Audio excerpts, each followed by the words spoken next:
आपने जो petition file किया है सुप्रीम कोर्ट में, बता सकते हैं आपने याचिका में क्या क्या हमारे 3 मेजर मुद्दे हैं। वन तो एक तो लीकेज को लेकर है और ग्रेस रूल्स को लेकर था। हमारी उसमें मेजरली 2 बात हमने बोली है कि ग्रेस जिनको मिला है उनको किस बेसिस पे मिला, तो उसको तो वो कल वर्डिक्ट आ चुका है, वो अब कोई मुद्दा नहीं रहा है। दो जो मेजर मुद्दे हैं कि अगर ये एनटीए ने एक्सेप्ट कर लिया है कि ग्रेस मार्क्स के को दिए गए और उनको वापस रीचांस दिया जा रहा है, तो सिर्फ इन्हीं को क्यों रीचांस दिया जा रहा है? उन बच्चों को भी रीचांस देना चाहिए जिन्होंने कंप्लेंट सिर्फ लोकल अथॉरिटी को करी थी। उन सभी सेंटर्स पे भी गड़बड़ी हुई थी। जिन्होंने हाई कोर्ट में जाके अगर रेट फाइल करी उनको चांस दे दिया गया। जिन्होंने लोकल कंप्लेंट गई, गाँव का बच्चा कैसे हाई कोर्ट में जाके रेट फाइल कर सकता है? उनकी अगर काबिलियत नहीं है या उनके पास आर्थिक दृष्टिकोण इतना सुदृढ़ नहीं है तो कैसे उसको कर पाएंगे? तो इस बात को मेरे हिसाब से अगली दलील में सुप्रीम कोर्ट मान भी लेगा और समझ भी लेगा। तो अब एनटीए को विंडो खोलनी चाहिए 2 घंटे या 2 दिन की, कि भाई जिन जिन सेंटर्स पे गड़बड़ी हुई है वहाँ पे वो कंप्लेन डालें, बच्चे कंप्लेन डालें और उसको वेरीफाई कर उन सभी बच्चों को रीनीट के लिए दोबारा ये काम करना चाहिए। ऐसा हमारा व्यक्तिगत मत है। दूसरा मेजर मुद्दा जिसकी वजह से रैंक सबसे ज़्यादा इन्फ्लेट हुई हैं, वो आप समझें कि वो चीटिंग की वजह से या लीकेज की वजह से हुई है, वरना इतना इन्फ्लेशन होना संभव नहीं है।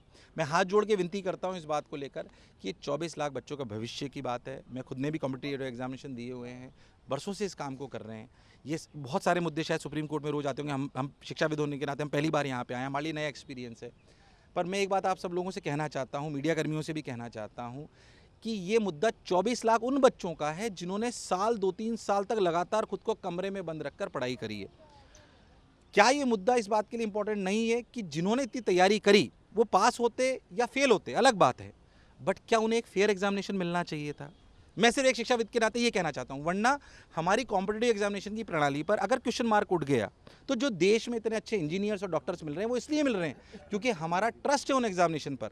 तभी ज़्यादा से ज़्यादा लोग उनको अटेम्प्ट करते हैं, और जब ज़्यादा से ज़्यादा लोग सर अटेम्प्ट करते हैं तो सही में एक अच्छे डॉक्टर्स और अच्छे इंजीनियर्स हमें मिलते हैं। इस बात को हमें समझना पड़ेगा। सर सुप्रीम कोर्ट में बहुत सारे पिटीशन लगे हैं। आज एक पिटीशन में सीबीआई इन्वेस्टिगेशन भी कहा गया था। सर आप बता सकते हैं जो पिटीशन लगे हुए हैं और आपके जो पिटीशन में हियरिंग होने वाली है इसको लेकर क्या है? देखिए, मैं आपको फिर बताऊं, मैं कोई लॉयर नहीं हूं या कोई पुलिस से नहीं आता हूं, सिंपल शिक्षाविद हूं। हाँ, आईआईटी से मैं भी ग्रेजुएटेड हूं।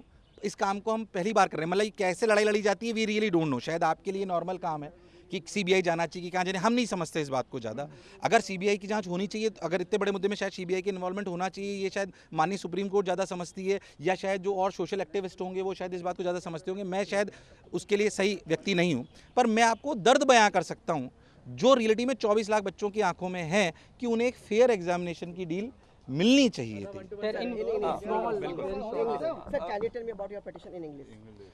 In English. So what major 3 issues we have raised in court is that one is about the grace marks, second the fair chance of reconduct to all the students, those who have filed complaint at the local authorities. It should not be constrained to only those students, those who have filed complaint in high court. Third major point, because of that inflation in ranks is so high, third major issue is that leakage of paper. In Patna FIR, it is mentioned by one of the student that they have accepted that one night before they got the paper, and the similar type of questions they got into the next real paper. So why we are not considering it? So what we are demanding to the Honorable Supreme Court or to the NTA is that we should identify the wrongdoing centers, misleading centers, and we should conduct the re-need over there.